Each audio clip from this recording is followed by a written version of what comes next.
Alright then, so first things first, I just got done watching the latest episode of Yu-Gi-Oh! Arc 5. Before I start that review, I just want to say, I hate wearing this t-shirt on camera. I just can't be asked to change it because I feel like I blend into the background. I don't know if that's the case for you guys, but just, you know, I'm more than a head, so keep that in mind. Eyes down here or something. So this episode is called The Merciless Hunter. Now, we didn't get an episode last week because there was some reasons why. It was either sport related or there was like some earthquake or something that happened in Japan. So it was one of those things that caused this. So that's why we didn't get an episode last week, but we're back to normal now. So this episode is Yuya versus Kite Tenjo. It was something that I wanted to see, and I wanted to see like the kind of conclusion to this duel. I was hoping that the duel wouldn't like end by getting interrupted or ending in a draw. I kind of like to see one of them win.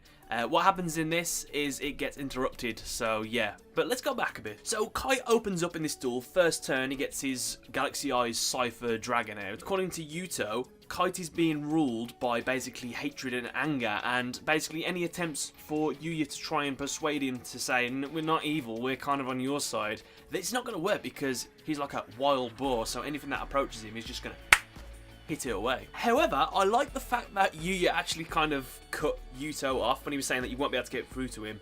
Yuya was like, no, I will. I'll be able to reach him. This is something I can achieve. Also now, when Yuya talks and he uses his cards, there's a lot more resolve in his voice. Like, he's more of his own character now after the Synchro arc, which I'm very happy to see.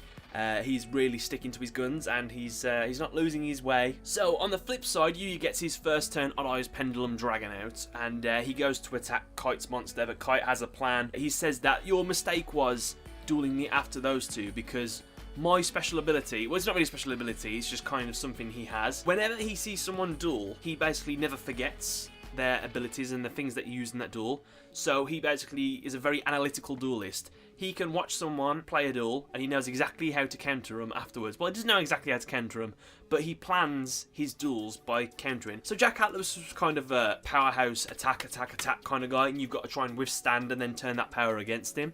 Whereas Kite's more of a, I'll let you attack and then I'll see how I can kind of counter this with my own abilities. It's interesting because you uses one of the action cards, which he didn't quite understand that you could use it for defense as well as attack. And then Sawatari starts talking about like all the other abilities that he can do, and he says that he doesn't want to know anything about that because he'll learn these things himself and he'll win using his duelist, not some information that you're giving me. So Kite's pretty cool, isn't he? Something that made me laugh as well. Basically, the first time that Yuya goes to attack Kite activates a quick play spell card, which stops Yuya's monster from attacking. Everyone's like, wow, Kite shouldn't be underestimated. He's a strong duelist, you can tell, because Yuya's play was flawless then. He was able to stop it.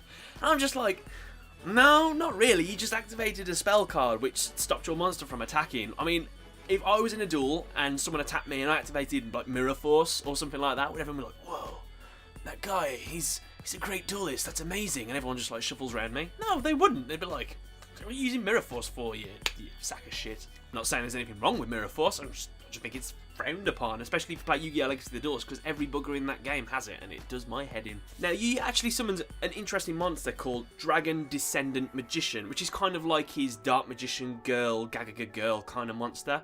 I don't know if he's summoned it before in this series, but this is the first time I remember seeing it anyway, and I think it looks absolutely awesome. The design's cool, as well its effect I think will come into play a lot more later in the series, as its ability is, whichever monster it is used to overlay with, I think it was, if that monster battles another dragon type monster, then its attack doubles. So considering every other one of Yuya's like alternate versions all have dragon type monsters as their aces, I think we'll see a lot more of that card, which I'm happy about. So when Yuya actually overlays, Kite's quite shocked to see him using Xyz monster, so that was kind of cool. And I know we've seen this loads of times, but I love the way Odd Eye's Rebellion Dragon sort of attacks opponent's monsters, where it like goes low to the ground and then drags its like big horn things across the floor to try and attack people when it's like ripping up the floor. I just think that's awesome. Kite manages to have a counter to this though, where he's able to stop the monster and destroy it. However, Yuto sort of gives a bit of like helpful advice, which like use Odd Eye's Rebellion and Dragon's effect now, where he's able to put it into the pendulum zone, and then you can pick any card from your deck that's a pendulum monster and put that in the pendulum zone, which I thought was quite powerful. And then he was able to summon his Dark Rebellion Xyz Dragon, which was awesome because Kite recognized it and was like, how did you get that card? Did you steal it? And then he realizes that he can sort of see Yuto,